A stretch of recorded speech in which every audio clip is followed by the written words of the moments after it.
to Malang. Excellent looking ball. And there's the goal for FC Dallas, and it's Jose Martinez. They'll bring something positive back to Dallas, and it's 3-1. Set piece opportunity.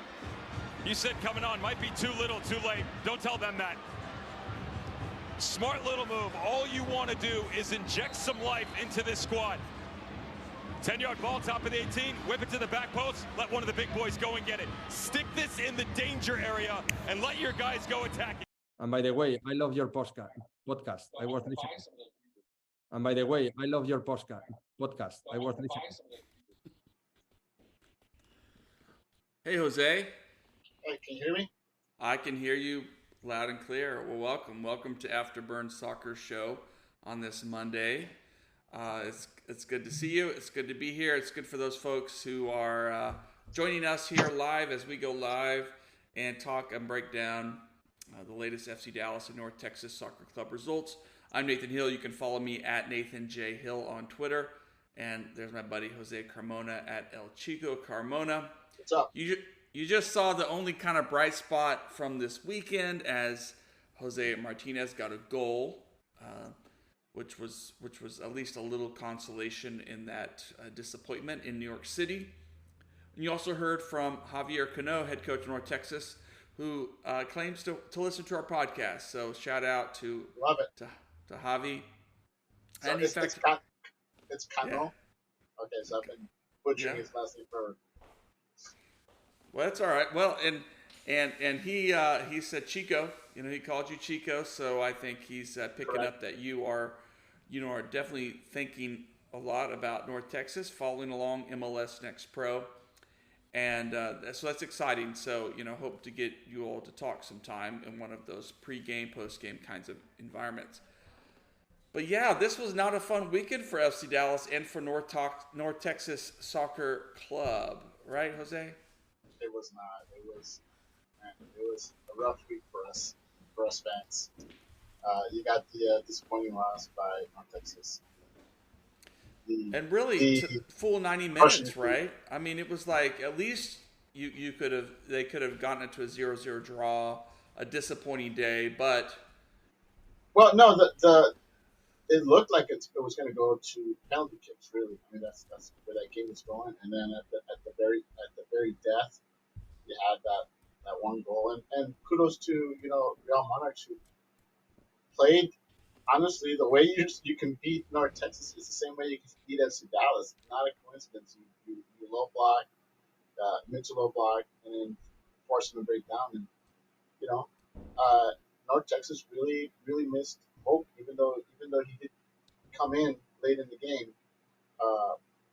Not having him for the full duration, I mean, it makes it even tougher for them to break down teams like that. Plus, this year's attack hasn't really gotten going.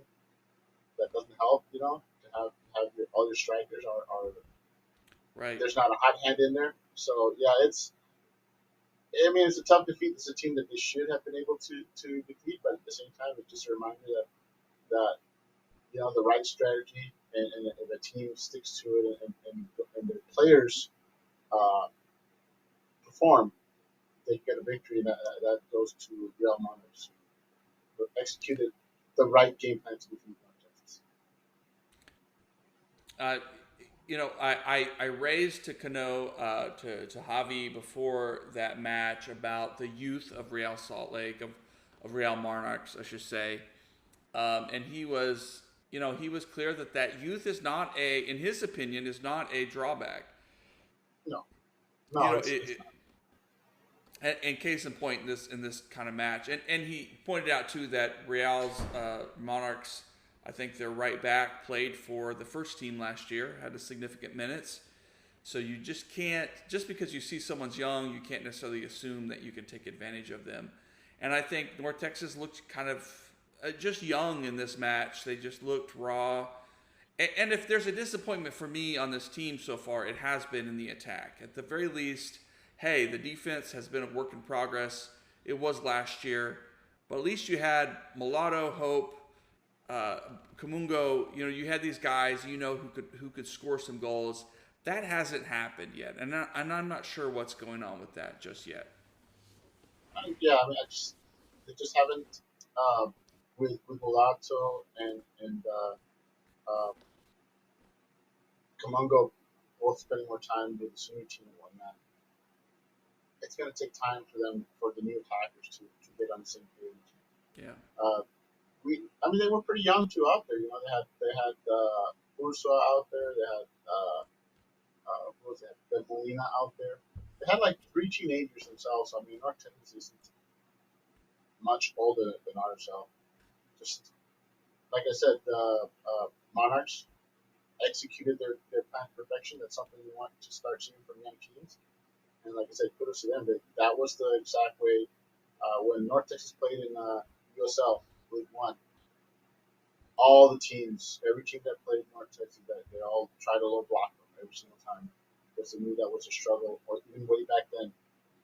So it just carried on. And in all honesty, in MLS Next Pro, it's the talent level. There's a disparity depending on what the team's that your opponent's going to put out there. Are they going to put out a strong squad? Are they going to put out a academy heavy squad? You don't know until you play them, and therefore you don't know if they're going to basically play the right game plan against you. And Real Monarchs, they did play the right game plan, Bunker and County, and it worked. It worked at the end. It was staggered.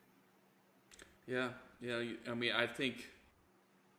in a lot of ways, Real Monarchs played that quintessential away match that a soccer team wants to play, which is, especially against an opponent that's more talented, is that you frustrate them, and then take that one chance, even if it's late. You take that one chance, you score, and you come away with something big. I mean, I think they would have been happy with the point. They would have been happy regardless of what happened with the penalty shootout, I think. But for them to come away with 3 points, tough result for North Texas on Friday night. Yeah, it is a tough result, but results ahead of them in their division didn't go too badly against them. Austin is tied. Let's say Minnesota United lost again. So as far as the division standings, I think they only lost a point against the division leaders in Austin. So I mean, a bad result, but not horrible. It's so early in the season that North Texas has time to correct. And mind you, they've had slow starts in the past. They've had starts in the past where they've started out struggling really bad in one area. From one year, they were at the midway point, had the worst defense in the league, or they're just look like a middling team. This team is a team that has so much talent available to it that as long as Coach Cano he keeps going, it's just a matter of time before he finds the right combination of players that work. The right rotation. Because let's face it, he is rotating in a lot of players. So it's not just starting those best 11. It's finding a rotation that works, game in, game out. So it's gonna take time for that to happen. And come mid-season, FC Dallas has through college and all that. There's plenty of ways for this team to reinforce if they can't ride it by mid-season. They can always go acquire talent that's readily available to them through the whole academy and everything, college and all that. Which is a huge strength for this team, is how it's normally riding itself when it's struggling. I mean, they're struggling. It's not horrible, but you hate to see them drop points. Well, that's in the course of the season, of a soccer season, and I see those fans who look like they're a little more green, and I was in that point once where you realize that you watch soccer, even if your team is really good, they're going to drop points, they're going to lose this stunner, this disappointment at home from time to time. You can't freak out. You just understand the cruelty of the game, and I know Estevez has talked about, Nico has talked about this, Javi's talked about this, that you look at the whole game and you think, wow, one team played better, one team deserved something, and yet the goal goes in for the other team, and that's just soccer, and it's the wonder and the beauty of it. But and the cruelty of it all at once. Yeah, and that's like I said, that's like Real Monarchs executing game plan. It's you're gonna let them control, you're gonna defend like hell, and they're only gonna make one or two mistakes. And you have to punish them when that happens. And I hate to be on the opposite side of that. But let's face it, North Texas does have 2 wins on the road, so I think that balances it out. Like I said, when I see one of my teams who's at home, um, I'd like to see them go out on the road and make up for that. And so I'm disappointed, but not so much that I'm not a panic guy. I know North Texas will right ship it to me. Maybe as early as next match. Mm-hmm. And they will. North Texas will travel to Colorado, play the Rapids 2, which is always a tough venue to play at up there, the altitude. But it'll be a good opportunity for the team to bounce back against one of the worst teams, I think, in Next Pro, right? I mean, would you say that? Would you that Rapids, the Rapids 2? Rapids have been one of the strongest teams so far this season. Okay, well, never mind. They are, I believe, they are actually top of the Mountain Division right now, and I believe I didn't look at the results, but I think they drew their match this weekend. All right. Checking Well, it right now. All right. Well, look, Yeah. I'm gonna Google it too while we're. Yeah, yes, it was a draw against St. Louis, and St. Louis got the 2 points. So let me double check those standings, but I do believe I'm correct. Yeah, they're ranked number 2. That's right. So they have 13 points. North Texas has 9 points, so not an astronomical difference, but Colorado Rapids 2 have 2.6 points per game at this point compared to North Texas's 1.5. So 4 wins and only 1 tie. So undefeated. Okay, never mind. Undefeated, yeah, and second place by a point behind Austin. So yeah, a very very tough opponent. Um, they've been loaning down players from this new team, and they're getting the results. They have some good young talent available to that team. So I don't think anyone's surprised that they're off to a good start. Well, that'll make for a really interesting matchup because it will be a chance for North Texas to sort of, again, grow, bounce back. That's what we want this team to do. And I think it's what this team is capable of doing. But let's shift over to the senior team, to FC Dallas, who, well, not a great result. 3-1 loss against New York City FC. But, we picked some draws and wins in our match predictions, although I've put a note in that I could feel like this game could. It's always one of those things when you play an Eastern Conference team, especially in a weird environment. And there is no weirder environment than at New York City FC in that postage stamp field where you're not going to play in another scenario like it. It's just such a strange, small field, and they can punish you. And in normal environments, your goalkeeper kicks the ball, clears the ball out, and there's still 10 yards or so before the opponent goalkeeper can make a play on the ball, but not up there. It's just such a strange field. It even seems like, on the wings, like there's just more space for the balls to stretch out, for players to stretch out things a little bit. So New York City definitely took advantage of that. They had their home field advantage at work. They took their chances. The first 45 minutes were hardly the worst soccer ever played by FC Dallas. I think I would agree with Estevez and company about their assessment of that. They were losing at the end of that, but it wasn't a disaster. But that second half was not great. Team definitely missed Velasco, definitely missed Jesus starting. It's just, going back to what we were talking about North Texas, like, this is one of those games, we're not going to play New York City FC again. Don't stress too much about it. It stunk. You lost. Move on, right? Let's not read too much into this. Or should we? Yeah, and no, it's like you said, an Eastern Conference opponent, not someone you're familiar with, and those results are going to be all over the map. performance against Inter Miami, and then you come back and put a sticker up against New York City FC.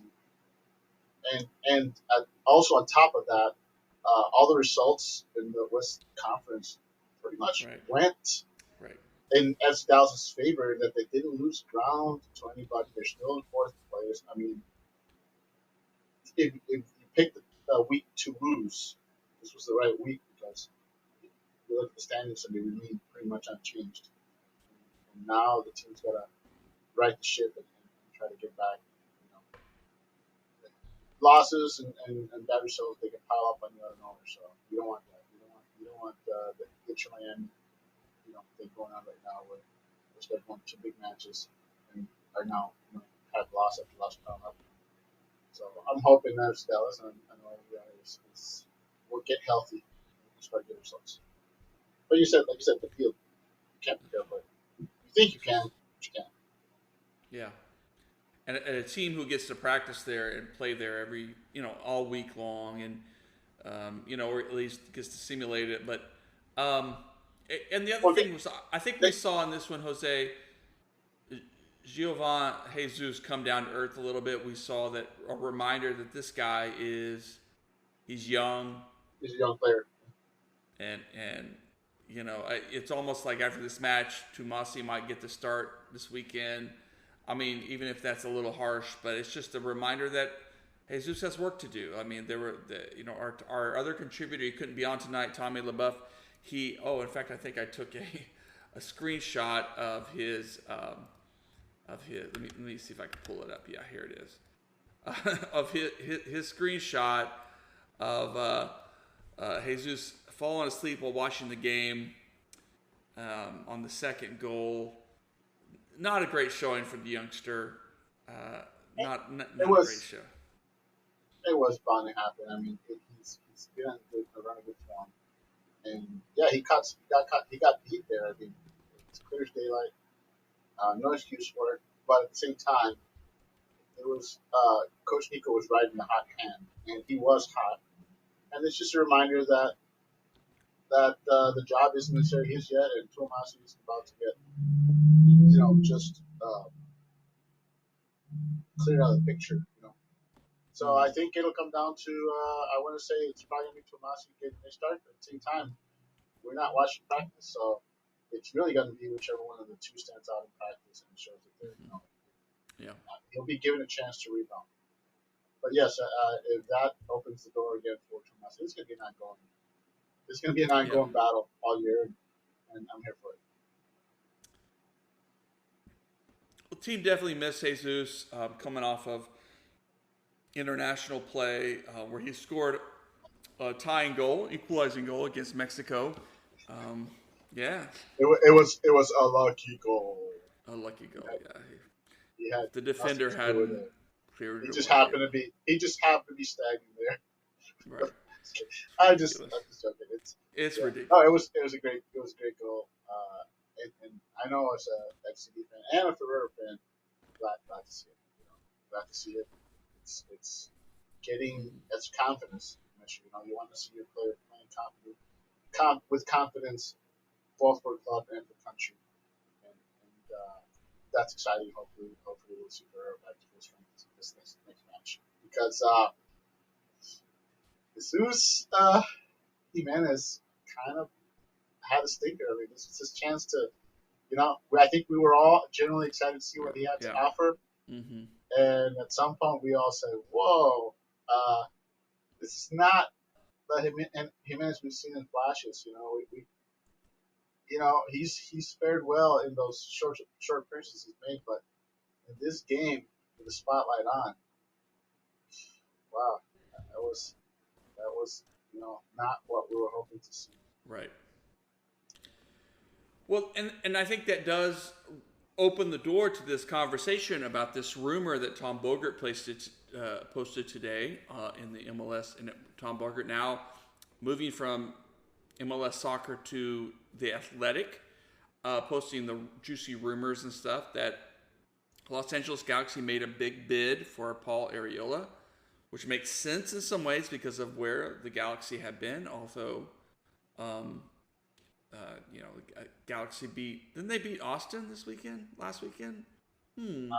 Yes.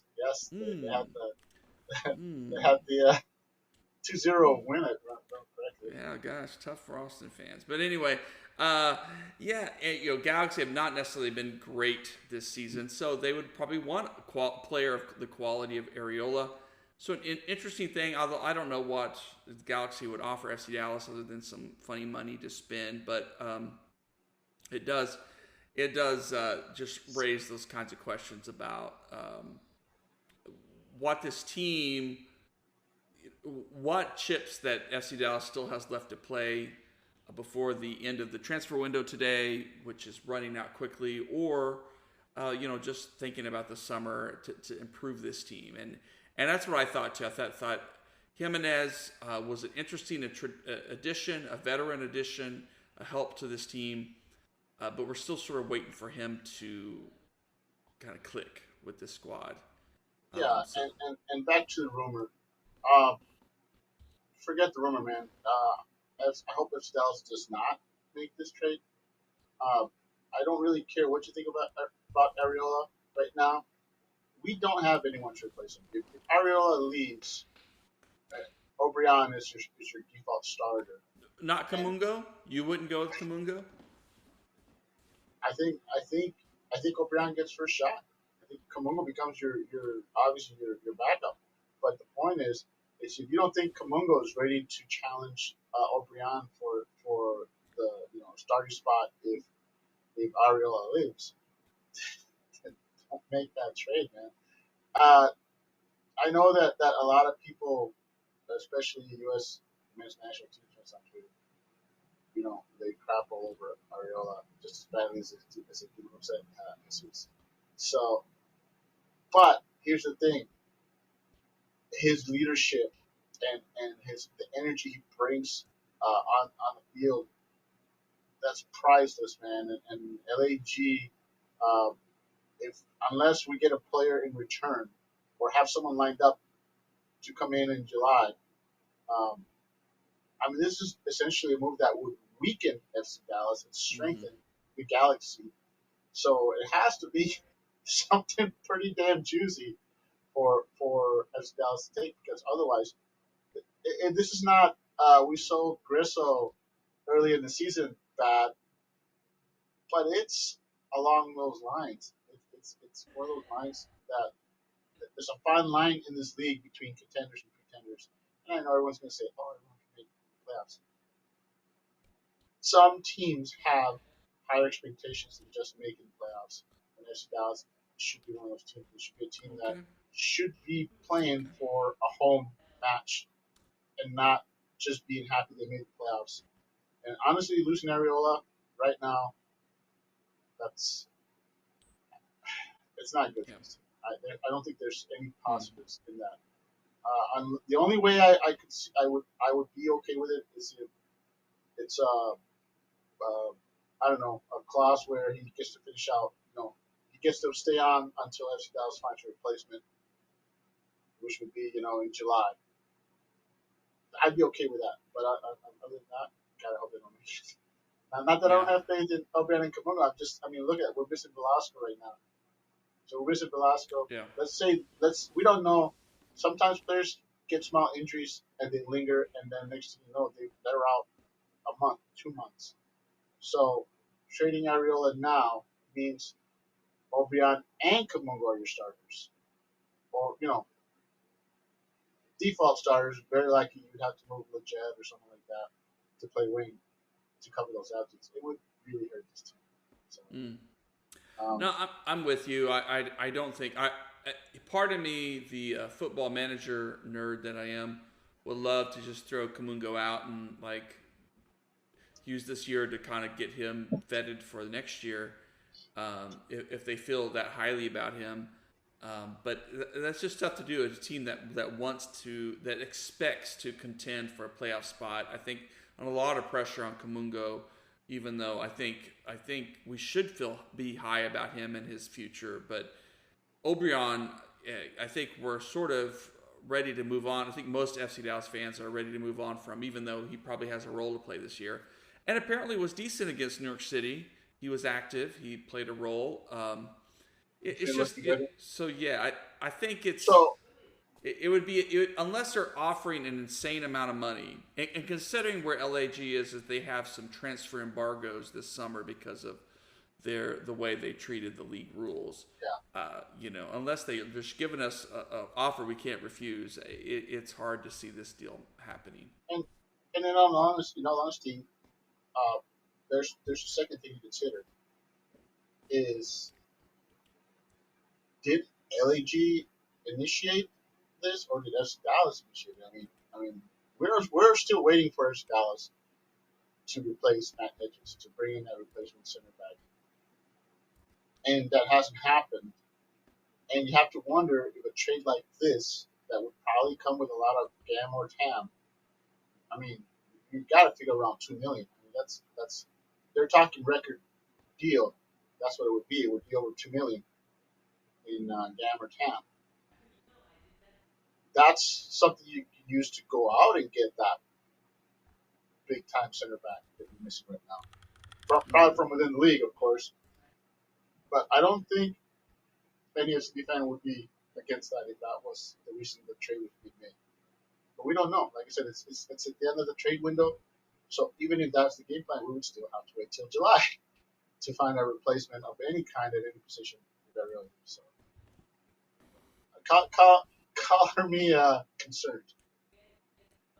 Okay.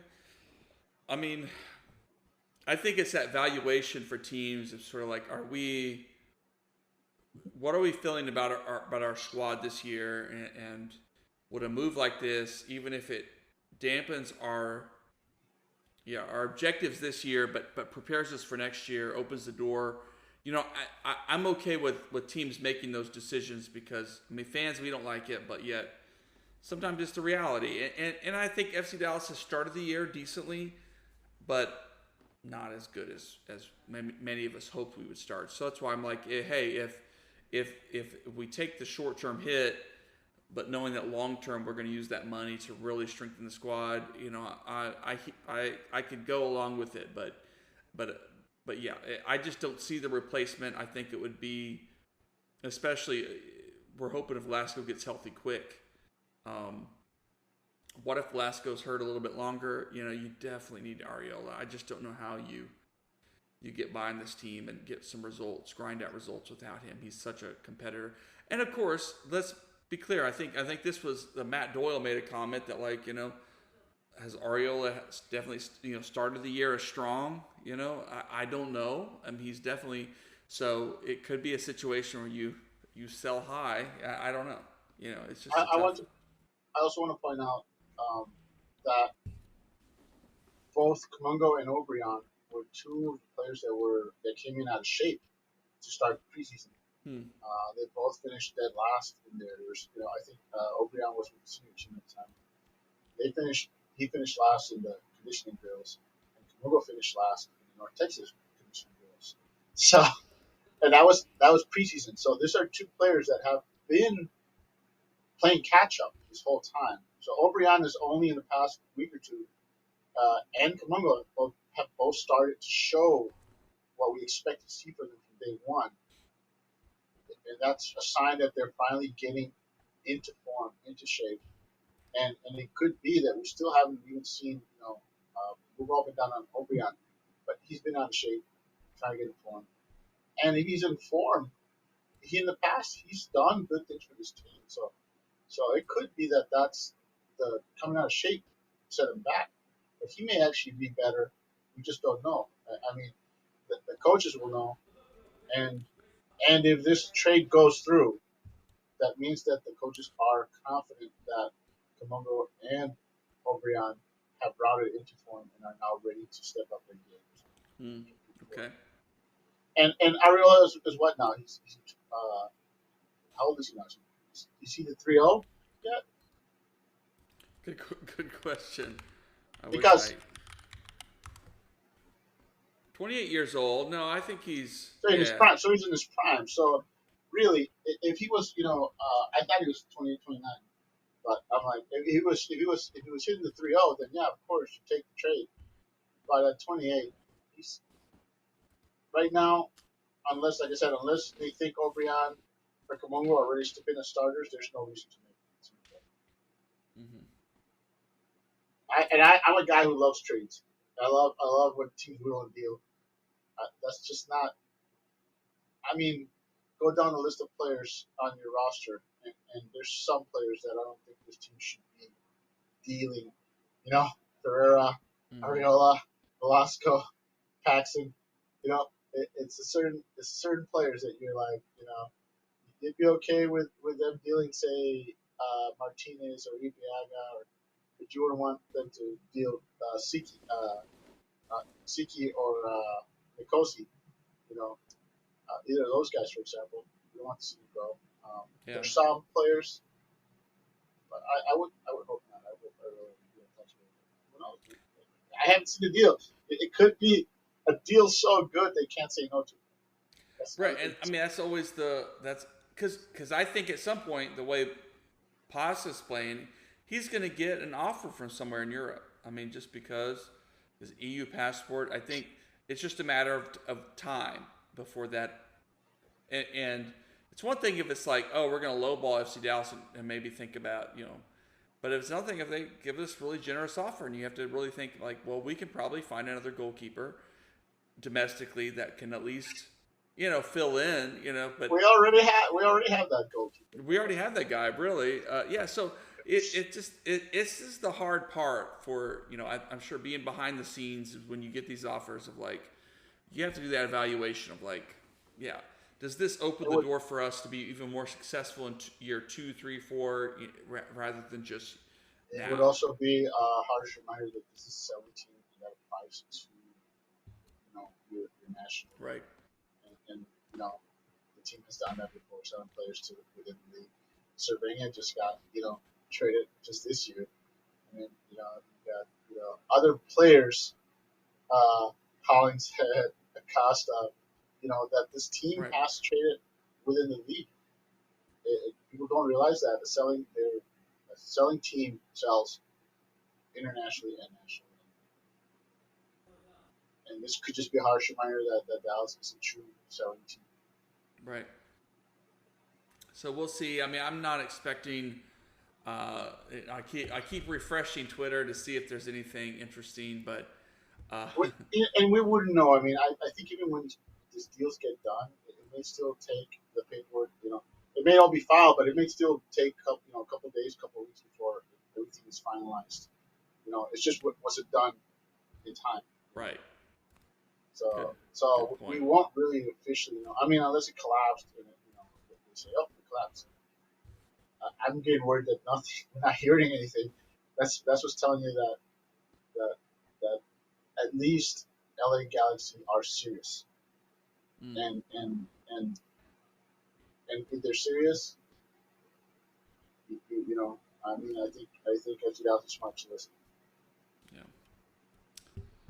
Well, it'll be interesting to watch. I did see also that follow-up tweet that LA was looking at, that the Galaxy were then looking at Julian Gressel. They were looking at multiple options. So we'll see what happens and what unfolds. But for now, Arriola is an FC Dallas player. We're hoping Velasco gets healthy and, the team gets back on track as they look ahead to their next match. They're going to play against Minnesota on the road. Always a tough place to play this Sunday evening. But Minnesota's a team that certainly points can be had against. I think as good as they can be, they've been somewhat vulnerable this year. It'll be interesting to see. And I want to agree with you, but Dallas has, they have a history of struggling against Minnesota because they play that mental block. Yeah. And that's what it's going to be. It's going to be pain. It's going to be a painful game, and it's going to be a low-scoring, boring affair. And they gotta get the defense right. They gotta get the pairing right because you're looking at another, 1-0 game, and the question is, will it be 1-0 Minnesota or 1-0 FC Dallas? It's going to be that kind of It's going to be Yeah.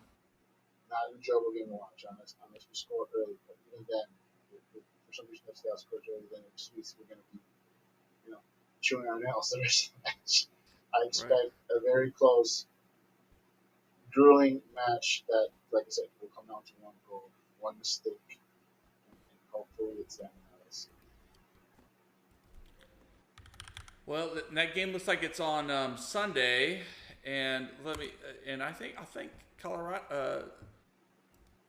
North Texas plays earlier in the day against Colorado that day, so it'll be an eventful Sunday for us. Yes, but you got to watch out for tomorrow. Minnesota United is playing the U.S. Open Cup, so the question is who will play in that match. Will it be a rotated squad or whatnot? They're playing Detroit. They're playing in Michigan. They're playing Detroit City. It's USL Championship team, and a team that would relish a victory over MLS. So they're going to put out a top team against Minnesota United. And like I said, the question is how serious will Minnesota United take that match will affect what happens when they play FC Dallas and Sunday. Good stuff. Thanks for highlighting that, because that will dictate kind of how Minnesota decides to rotate, the kind of priority they put on that Open Cup match.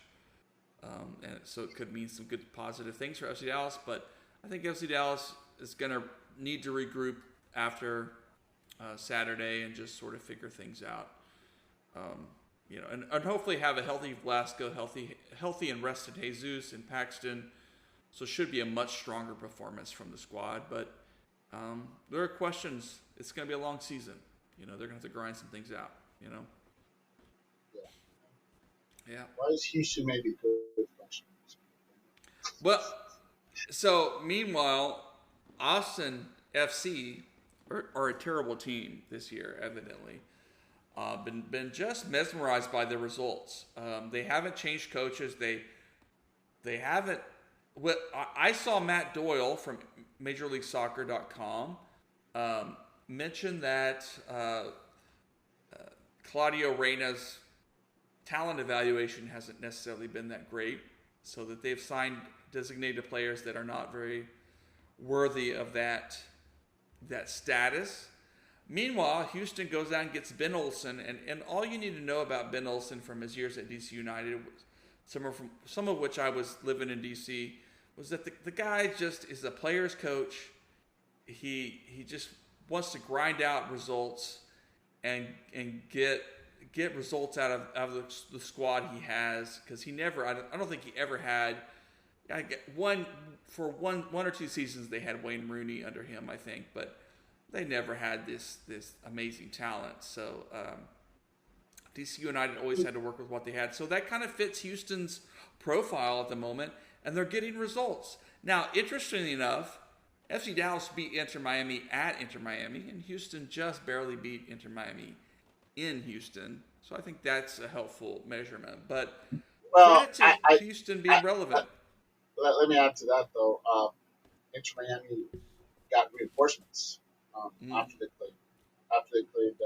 That's right. Dallas. They did that transfer for that. Kamal Miller. Yep, and then they also signed a defensive midfielder from Ecuador, and plugged them both into the starting lineup against Houston. I mean, I know the Ecuadorian guy had basically not even trained with the team. The guy literally met the team in Houston and gets slotted into the starting lineup. So I think a stronger man team than the one we played, simply because they're reinforcing them. They had injuries and they've gone out and tried to address them. And I think Houston's just lucky that with two starters you're gonna have issues. They're not. It's not gonna be seamless. And I'm not giving Houston credit for that. Okay. I don't think Houston's all that good. I think you are right. That also knows how to get results. But Houston, as far as I'm concerned, they're one of those teams that are playing just to get into the playoffs right now. And until I see otherwise, I think right now, like you said, Olsen maybe the right coach. He's a guy that's going to ground out points, and maybe they'll perform. Maybe they'll be not quite at the same level, but maybe they'll be the Austin FC team this year that the stats all don't add up to the results. You know what I'm saying? Mm-hmm. Which is, Right. come on, let's face it. Let's face it. Austin's just course corrected. You know, it is hard to get the They East, right? overperformed last year. That's what the stats said. You know, and credit to them. I mean, they took advantage. They had a great chemistry last year. They tried to bolster the squad this year, but like Zardes has been terrible for them. I mean, I just think sometimes this is what Major League Soccer is. You swing and you miss on these players, even within the league, right? Yeah, and it's, you know, it's in this league you can't make a lateral move. You can't say, oh, we're going to replace a player with a like for like player. This league is improving every year. I mean, I don't care what everybody else says.